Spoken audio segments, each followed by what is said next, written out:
నైపుణ్యం, విద్యార్థుల యొక్క ఆసక్తి ప్రకారంగా ఈ ప్రాజెక్ట్ని ఇవ్వడం జరుగుతుంది. ఓకేనా. నెక్స్ట్ రెండవ దాని గురించి మాట్లాడితే, సో ఇంకొకరు ఇవ్వాలంటే మన కీల్ ప్యాటర్న్ తర్వాత నెక్స్ట్ ఉన్నటువంటి వ్యక్తి ఎవరు? జేజే స్టీవెన్సన్ ప్రకారంగా ప్రాజెక్ట్ అంటే ఏంటంటే, ప్రాజెక్ట్ ఈజ్ నథింగ్ బట్ సహజ వాతావరణంలో, ఏ వాతావరణంలో? ఒక సహజ వాతావరణంలో సమస్యను సాధించడాన్ని ఏమంటున్నాడు? ప్రాజెక్టు పద్ధతి అని అంటున్నాడు. ఎవరు చెప్తున్నారు ఇది? జేజే స్టీవెన్సన్ చెప్తున్నారు.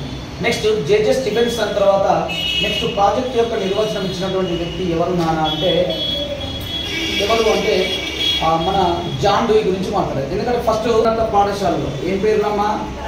ప్రాథమిక పాఠశాలలో, ప్రాథమికోన్నత పాఠశాలలో ఖచ్చితంగా ప్రాజెక్టులు ఉండాలని చెప్పినటువంటి వ్యక్తి జాన్ డూయి. ఓకేనా. ప్రాథమిక పాఠశాలలో ప్రాథమికోన్నత